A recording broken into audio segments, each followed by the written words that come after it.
we will begin. Dear Heavenly Father, what a privilege it is to be able to come together. Thank you for the rain. It's been a lot, dear Father, and we just really thank you for keeping us well nourished and taking care of the needs of our plants and our families. We thank you so much, dear Father, for this time. You know how much I've been struggling over this topic this week, and I pray that you would give me clarity as we talk about marriage and sanctification.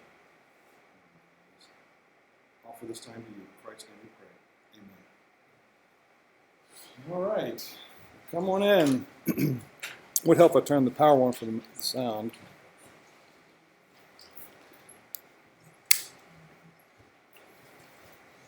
There is two pieces of paper over there. The homework this time I think is really relatively interesting. John Gottman is a writer, is a marriage counselor. He in his book has allowed us to use some of those pages to be able to be duplicated, which I thought was great. So I was giving you those. I was going through that little section. Those are the blue pages. I realized, boy, I need to do more of this with my life. So anyhow, let's just jump right into our talk today on marriage and sanctification. This is where we are in our path. We have been through the God and creation, gospel, Great Commission, now with sanctification. Next week is a real difficult conversation for us to have, but I think a really important one is marriage and divorce. We'll look at it from two different perspectives, exactly what the Bible teaches on divorce, and then how do we deal and work as a family believers, a group of believers, and to help those people who suffer through divorce or are in the process of it. So that will be a two-pronged conversation next week. Then week 6, marriage and romance, so that's where I'll be a fun conversation as always, and then we'll get into some more practical stuff about just how to deal with the dailiness of our relationships. I don't know if Katie. Yeah, good. All right, excellent. Let's see you come in. All right, our couple story of the day is Katie and Andy. So,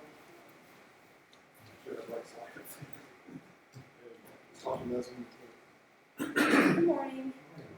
Well, Andy and I have kind of a thrown together, it had to be God kind of story because I don't know how I would have met them, looking at all the pieces and how they fell together. So we've been married for 6 years now, and 7 in April.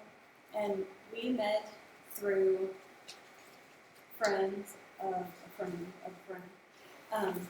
I graduated from Furman and was teaching in Greenville County Schools, and a friend of mine from high school was engaged to a friend of hers from college, whose mother happened to live in Greenville. And the mother in Greenville said, "Oh, would it be nice if I knew a nice girl to introduce to my friend's son, Andy?" And my friend Sarah said, "Well, I know a nice girl, and she lives in Greenville, so maybe I'll introduce you sometime." So Thanksgiving came around, and she was up for Thanksgiving, and she says, "You should meet my fiance's mother." So I met her, and apparently I passed the preliminary interview, and a month later in December, I got a call that said, "Hey, you should come to a graduation party for Andy's sister, Natalie, and come with us as a family friend." And so I thought, why not? Because I was going to be sure I'll meet anyone kind of stage of life. Who knows what God has out there. So I went, and she told me, just take your own car. If you don't like them, you can leave, and just kind of sneak out. And so I was like, okay, I really don't know what I'm going to get here. And so I went in and met his entire family before, because he was still at work. And so I'll let Andy tell you how he felt about kind of all of this, because he had no idea that any of that backstory was going on. Yeah, I had no idea.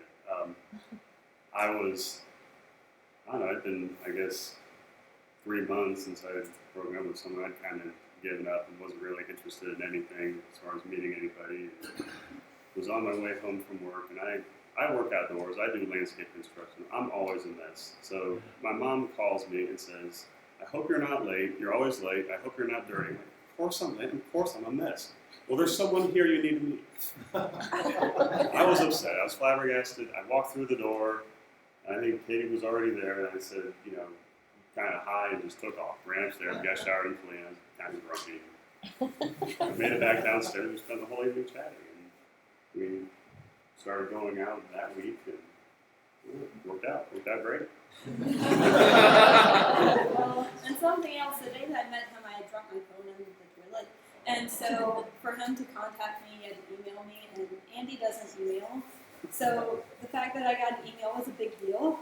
And I got to meet some of his friends, and they asked, where have you been keeping her? How long have you been dating her? It's like, well, I just met her last weekend. They're like, oh, you should maybe want to hang on to her. So we started dating, and around April, Andy was looking for a house, and so he invited me to come and just help him look for a brick ranch, and he gave me the kind of stipulations of what he wanted in a house. And so one day after we went to the house that he ended up buying, we sat down and we were eating at my little tiny condo. And he goes, what do you think if we made this house our house instead of my house? And so I considered that his proposal. And I was like, ooh, yes. Yeah. Let's get wedding magazines ready to hand.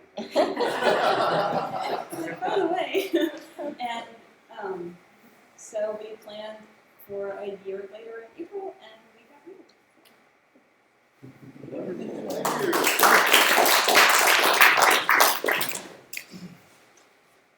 All right, thanks, Katie. All right, wonderful. Here's a lineup for more couple stories that we can see where you are. You know what you guys up next week, so consider yourself noted. You can serve the notice. And then you've got the stones, and then you can see where you're laying this. Please let me know if you have any conflicts on the date that we get you slated for, and we will accommodate the best we possibly can. So thanks. All right. I want to just kind of remind us of where we've been. We started week 1 with God, creation, and the institution of marriage. What we learned about is that it's not about us, it's about Him. He created us. That was the big story that we told in that first week, and then we walked away with a couple of big thoughts. First of all, we determined from the way God has been communicating to us that He really does want us in His family. He also told us that He wants us to live a life abundantly, a life above our nature, which is an interesting story, which really talks about sanctification a little bit today. And He also says He wants us to live like Him, like Jesus, and He's called us to that. There are many verses that will help point us to those big thoughts. And to think on those things is really kind of overwhelming, isn't it? And I want to remind you of that. And also we found out that even that the marriage institution itself is God's idea. We find out in the scriptures that God begins with marriage and ends with a marriage. It was all His idea to begin with. It's not something we have just formulated in order just to deal with our reality. It was baked into our DNA from the very beginning. And so that's what we have. So that's why marriage is such a critical part of our lives. We also talk about this idea of following the way of love, 1 Corinthians 14. And that idea of just pursuing love with everything, using it as our frame for life. This is pretty much the master key that opens pretty much every problem we deal with, is love itself.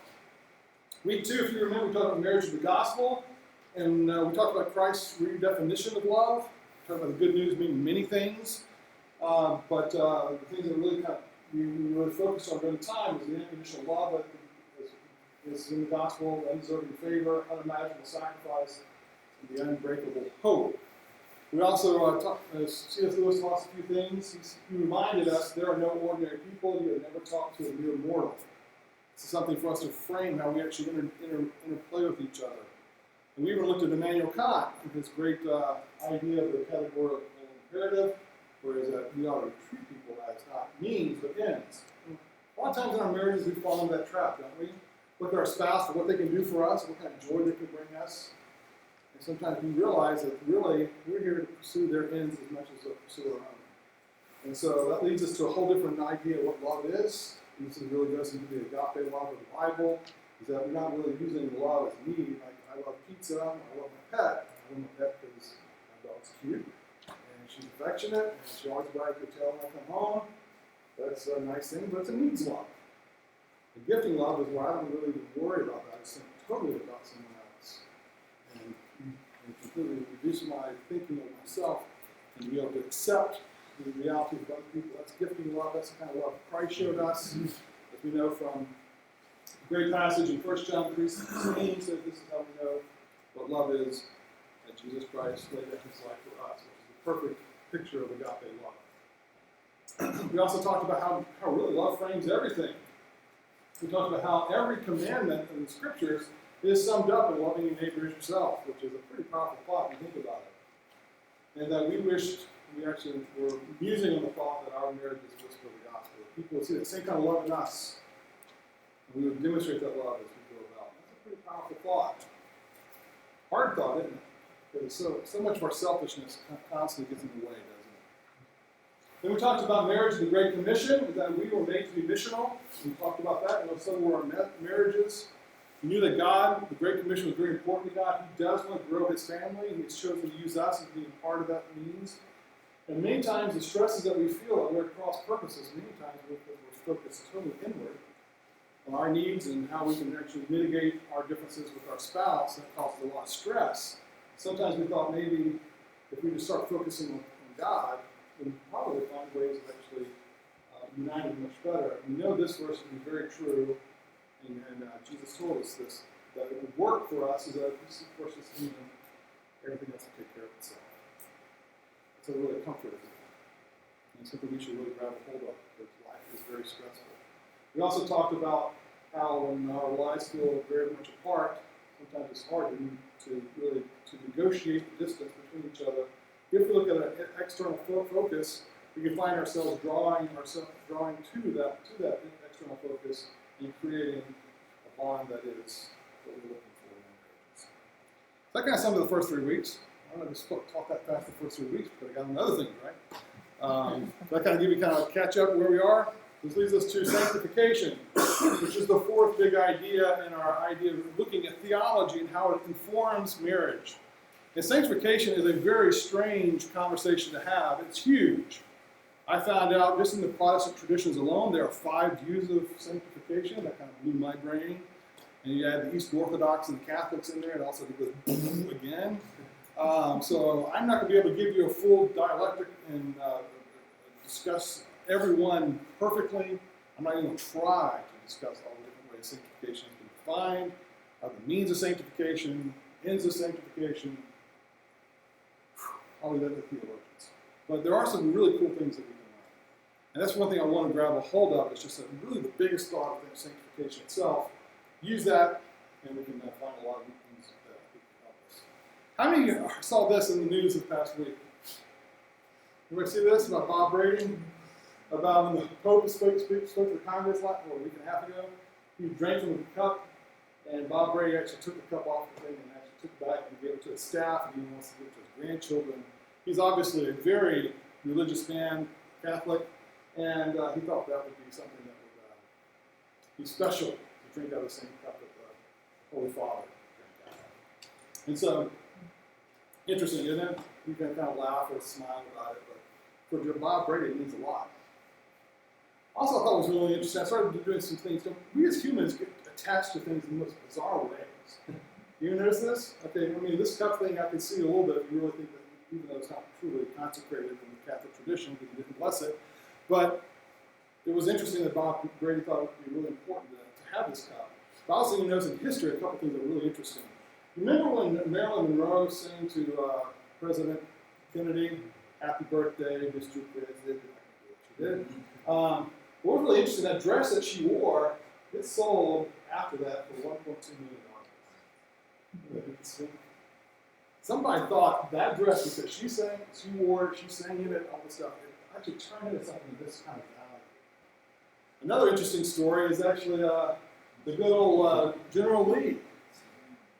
This thing actually sold on auction for $9.9 million, the one that was used in the TV show. And this guy here made all the money. Go. Yeah, John Schneider actually owned the car. That was part of the accessories package he got from the show. He got the General Lee, and then he sold it for $9.9 million. That was a nice little paycheck. I mean, who would want to pay $9.9 million for that car? I don't know. It could be really kind of all kinds of weird kind of value in that. But when we think about sanctification, that's really what we're doing. Sanctification is a fascinating concept. And when we use the word sanctification, how would you define it? We say, oh yeah, let's talk about sanctification. What are we saying? Anybody got an idea? Process of becoming more like Christ. Agree, disagree? Anybody have a different opinion? Same opinion, just a different angle on it? Holiness. Holiness, yes. That's actually a word we use quite a bit for sanctification, is holiness. Those words are actually synonyms, are really from the same Greek word. And really that's what I would like to talk about. Just a few years ago, I went to see this building, the Hagia Sophia. Anybody have seen that before? Anybody been there? It's a beautiful building. It was built back in the 500s. Justinian, the first, the emperor of Rome at the time, of the Roman Empire. He built the thing, and he was known as saying, when he looked into it for the first time, he said, I have bested you, son. He was kind of full of himself. But yeah, they built this, of course, this is a lot of the minarets and everything's been added since the Ottoman Empire took over Constantinople, Istanbul. Those minarets went there when Justinian built it. It's 1,500 years of age. So I had a chance to walk into this thing and look inside. It's just absolutely gorgeous. But actually in disrepair. Well, being 1,500 years old, it's kind of hard to keep everything looking nice. It doesn't have internet connections and nothing like that. The Hagia Sophia, actually the word Hagia, is from the Greek word hagios, which is actually sanctification, holiness, set apart. Sophia means wisdom. It's actually the setting apart of wisdom. That's what that means. The holy wisdom of God is something about how someone can say it. And that was the reason for it. They wanted to actually have this space be a moment where people walk in and start feeling this incredible connection to God's wisdom and holiness. They use the word Hagia Sophia. This is actually the Greek word hagios. It really means to set apart. We see it in the scriptures translated in many ways. The cognates of hagios and all these different forms and formulations come out to be these words that we see very routinely in Scripture. Sanctified, consecrated, holy, hallowed, saint. Yes, the word saint itself. Someone's saint, they are actually a set apart one. It's sacred. Interesting, isn't it? Sanctification is very much a part of what God wants us to become. He wants us to be set apart. John 17 tells us this, sanctify them by the truth. This is Jesus speaking in the great high priestly prayer in John 17. Your word is truth. As you sent me into the world, I have sent them into the world. For them I sanctify. Jesus is even sanctifying himself, that they too may be truly sanctified, truly holy, truly set apart. And this is really what God wants. He wants us to be set apart. And it's really a fascinating thing to think about. God wants us pulling out of our normal stuff. This is why I had that phrase in there, God wants us to live above our nature. He wants us pulled out of things into something much higher, better, and greater, and grander. That's what sanctification is all about. And so when we look at it, that's really what the whole sanctification notion is, and actually applies very well to even our marriages, doesn't it? If you think about it, it's a form of sanctification. Even though you use that term specifically, it uses that idea. That's why man leaves his father and mother and just unites to his wife. They're pulled and set apart, aren't they? Interesting. They become one flesh. There's a set apartness to this. And as we think about this thought, we really have a dual role of really participating in our role as spouses is to be actively participating in setting apart our marriages and our partners. In other words, we are to set apart our marriages, pull it apart and have it separate, be it's the thing, and then also even our partners themselves. But here's the thing. We've got a problem. This sounds really good in theory, so okay, I can buy into that. I think God's intentions are with this, but we have a real problem because we don't really have a good read on reality. And really what we have to do is we have to really realign with reality. And this is the reason why the scriptures teach us something really profound thought. In Romans 6 it says this, so you must also consider yourself dead to sin and alive to God in Christ Jesus. We have this self-talk in our heads that we are not sanctified. And he says here in Romans 6, and Paul makes a huge deal about Romans 6, he says you must consider yourself dead to sin. You are dead to sin, and you have to actually reframe your thoughts that you're dead to sin. Okay, this is an interesting notion that sometimes we think it's all just about activity. Sometimes it's just saying, no, I'm accepting the reality that I am dead to sin. This is what Paul's telling us. And this is actually the Reformed version of sanctification. And so we consider ourselves dead to sin and alive to God in Christ Jesus. This is really a reframing of our thinking patterns. Interesting, isn't it? So it's not just about activity in your sanctification, it's really accepting what God has already done for us. And that's a hard thing for me because I look at my life and I don't see much sanctification, I don't see much holiness of God. I don't see his life force sometimes being evident, and sometimes I'm selfish and take the last piece of food that should share with somebody. Or say, yeah, I'll definitely pick that up and walk right past it. Not a lot of sanctification is. I see that. It's hard. We must also realign our reality about our spouses. This is a hard thing. When we're actually they're getting on our nerves, we have to remind ourselves that we're created by God in His image. Your spouse is loved deeply by God. Okay? And when you're actually angry with them, it's hard to have that kind of thought, isn't it? Gifted by God in distinct ways. The things that may actually be given on your nerves is something very special that God has given that person. And you have to understand that. And also that person is worthy of love and respect. This is the true reality of our spouse. And a lot of times we don't have this talk in our heads that's not setting them apart at all, is it? We start actually finding it being critical. It's very easy for us not to accept the reality of our spouse. We just get fights. Anybody ever been in a fight before with your spouse? Anybody? Anyone? Bueller? Yeah. Yeah, we all have. And it's rather amazing how the self-talk in our heads can sometimes create many problems. Well, I was actually geeking out. I have a major problem session. That's listening to the great courses. I have a lot of them. I was listening to one on psychology. And as I was going through this whole thing, they said something in psychology I thought was just so profound. It really helped me understand sanctification. I want to share it with you. Anybody study psychology in the room? Okay. All right, I'm going to show you a picture. What are you seeing here? What is this? It's a bowl. All right, I already told you that. What is its shape? You look at it, what is the shape of that bowl? What's that? Is it oblong?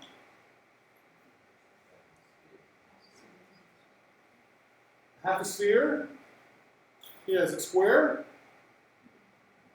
It's round, right? Yeah, that's what it is. Actually, if you look at this, from the information you were given by your eye, you're seeing really nothing but a flat piece of color. You have no idea. This is David Hume and Wittgenstein. So we're not going to. We're going to look at this thing and really look at our perception. What happens when we look at things? Our mind does really fascinating things. It actually does a lot of work. What your senses see and what you perceive are two different things. When you look at someone, you see all the history you have. I look at Ryan Stone. Ryan, you and I have known each other for a dozen plus years. And there's a lot of history with Ryan. So I see Ryan, I see a lot of affection, a lot of fun. I think he's been a great friend over the years, great musician. We've done a lot of fun things. That frames me every time I see his face. When you see someone else's face, you actually start, this whole dialogue begins in your brain. It frames everything. Isn't that interesting? That is when sensing, when you see something, turns into perception when you perceive.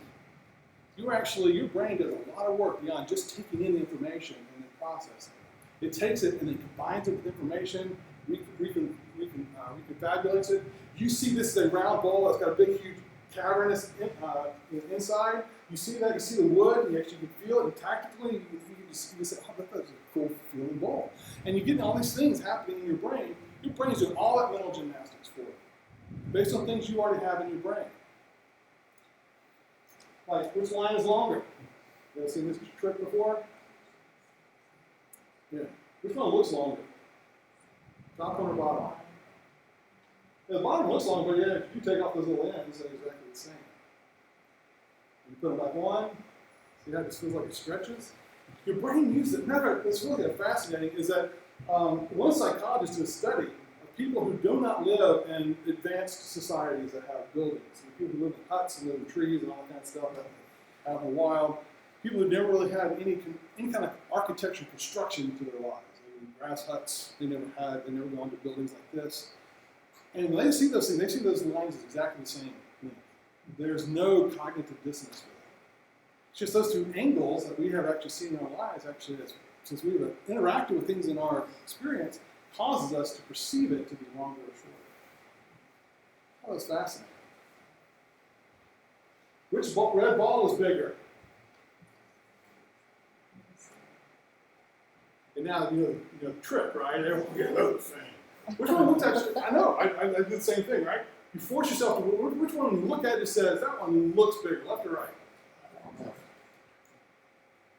Take them away, exactly, right? You put them back on. See, even after you put them on, after seeing them the same, they change in their perspective, don't they? The things that happen in your life are dictated by the things that you already have experienced. The things that you see actually put into a relative context. Everything else you know. And even when it happens to your interacting with your spouse.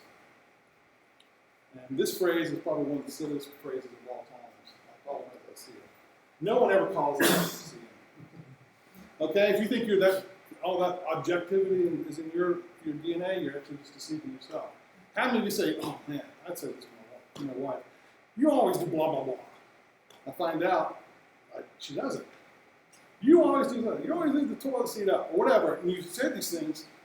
It's called a confirmation bias. You see the things that you want to see. You notice this? This is a confirmation bias. Everybody close your eyes. Let's do a quick little study. Everybody close their eyes tight. I want you to think of the color red. And open up your eyes. Look around the room. What happens? You start seeing red more. It's called that's a perfect example of a confirmation bias. When you are looking for things, you see them. Okay? The times you tell you never take out the trash is probably not true about your spouse. You have just framed yourself to think, I'm only going to notice him or her when they don't take out the trash. So you looks like, because that's the only time you notice it. You never notice it when they do. See what's happening here? It's called a confirmation bias. And this is the reason why the scriptures tell us, follow the way of love. In other words, frame everything you see in the form of love. Okay? When you start looking into the world with love, that becomes your confirmation bias. And this is what the scriptures have been telling us again and again and again. For us to be truly like Christ, we must have a confirmation bias of love. When we actually look into our lives of our spouses, we don't look at the piccadillos. We look at the love. We look at the things that are special. That sets them apart. You see that difference there? How easy it is for us to really non-consecrate our spouses, just by the confirmation bias we bring. That's why I like this blue sheet a whole lot. Okay? And we'll get to that more later, so make sure you have that. To set it up a little bit, John Gottman actually does one wonderful thing. He tells there are 4 horsemen. Now, John Gottman is he's a psychologist who works, I think, at the University of Washington. He's done a lot of scientific studies on marriage, and he's got some great ideas that really just fit so well with the Christian ethic. I don't know if he's a Christian or not. That's another conversation for another day. Is he Jewish? Okay, so Judeo-Christian. Okay. But I really am impressed by some of the things he talks about. He has this thing called the 4 horsemen. He says, when I look at troubled marriages, I usually see these things that play in various forms and in various stages. He says the 4 horsemen are this: criticism, contempt, defensiveness, and stonewalling. Those 4 things are really fascinating, is because criticism, that's he says it's very telling when he's doing counseling with people, when they start off with the very same thing I've already done earlier. You always do that all wrong. You're so lazy all the time.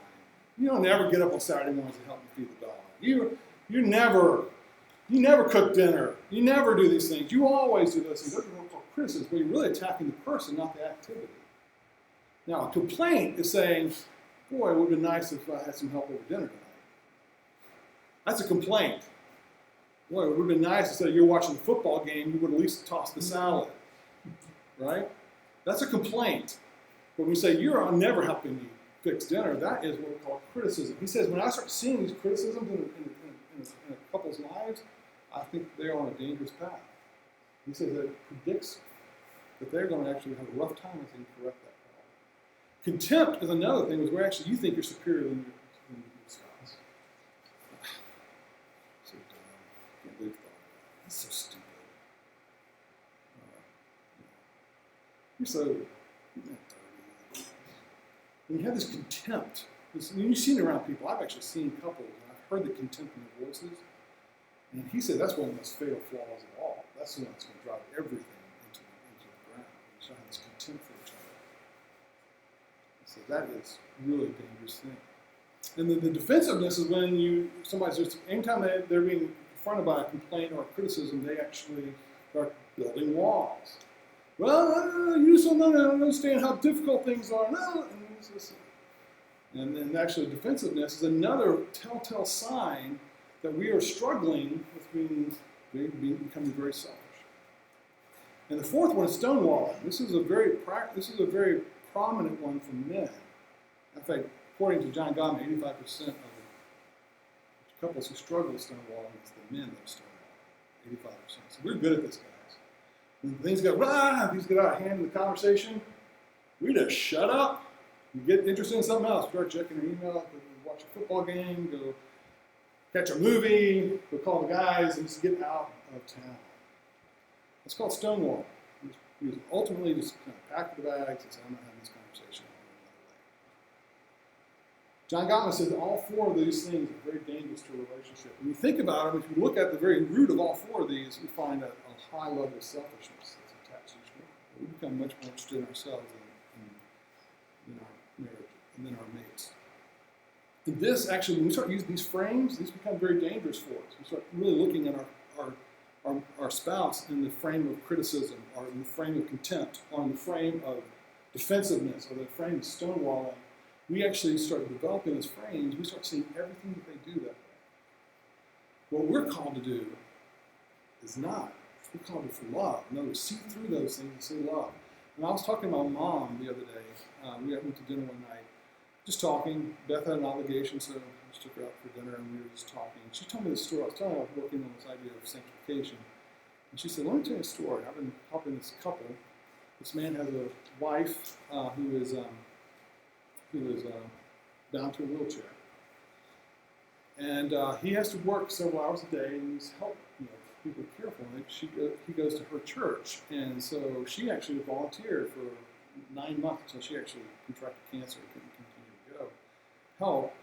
But for 9 months, she went every Wednesday in the afternoons from 2 to 5 and just sat with this lady. And this lady, she said, was a very bitter, angry woman. And it was just a rough thing to deal with her. Her husband would come home, this man who's been working, and he just gushed over her and just loved her. My mom said even the cat didn't like this lady. He would run away from her every time she came to her. But he would just have this glow about her every time he was with her, just praising her and being with her. And I see that there's somebody who has really framed love. That is a frame of love. What an admirable quality that is. And really, that's what we should be doing in our relationships. That's really what setting apart's all about. Sanctifying each other. Setting each other off as something different, something much bigger and better. And that's the reason why we need to really work on developing fondness and admiration for each other. Fondness and admiration. When we start really looking into each other's lives and start seeing what really is truly there, but because of our confirmation bias before, where we saw problems, complaints, contempt, we need to reframe that. This is the reason why I give you this sheet here. This actually comes from John Gottman's notes, and I just fell in love with what he had to do here. There are 3 exercises us to test on the very first page of this that will kind of give you a sense for how much fondness and admiration you have for yourself, your spouse. And by the way, if you're not in a relationship romantically, this also works for your friendships and your family. This is not a unique, just for marriage kind of a thought. This is something we should have fondness and admiration for everyone. Isn't it true? Exactly, it's true. And so, you work through this week and see how you do. And start developing a new frame, a new sanctification thought with you and your spouse and your marriage. And try to see if you can change some of those things that have really been driving wedges and causing problems. You will find, and I've been trying this, and Beth has been doing this to me recently, and I just can't believe how it started melting away some things in our marriage. Some things that were just always there. And the talk is changing, and it's just really kind of special. If you're really struggling having this communication, having these rough times where you're just constantly butting heads against each other, you may find that just having a little bit of fondness and admiration can go a long way. And it just takes work.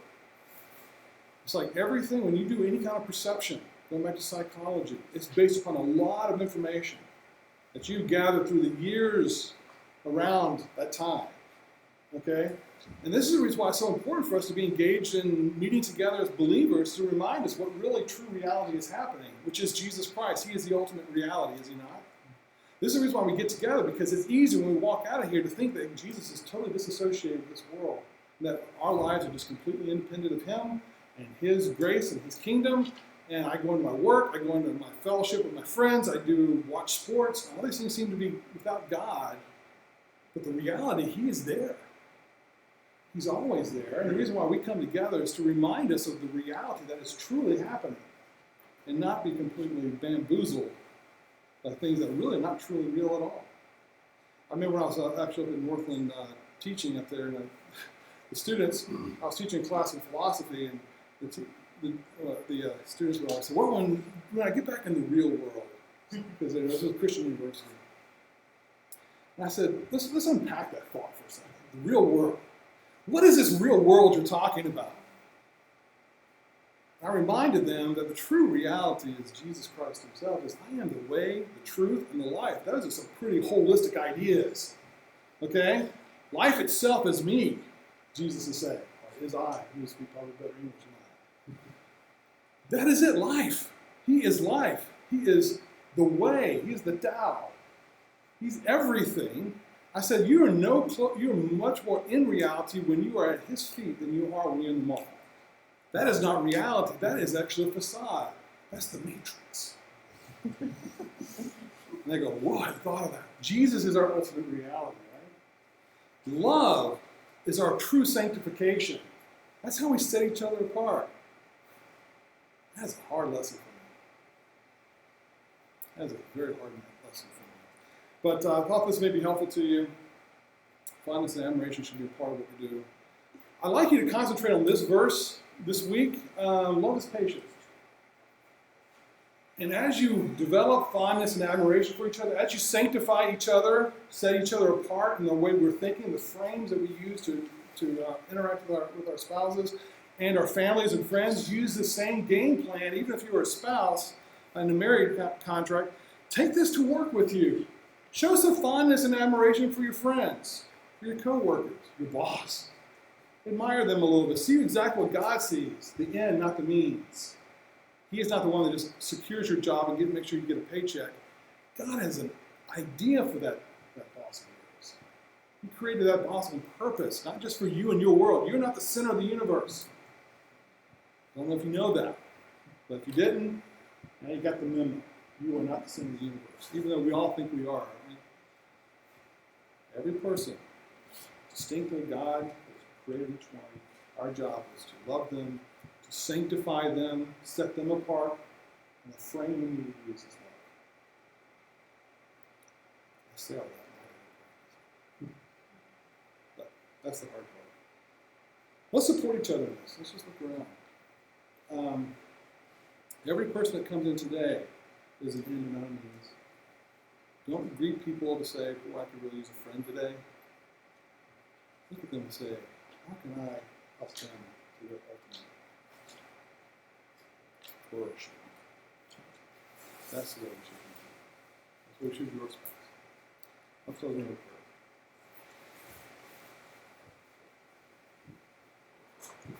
Very humbled by this, dear Father. I just didn't realize until this week just how much of a selfish loser I've been.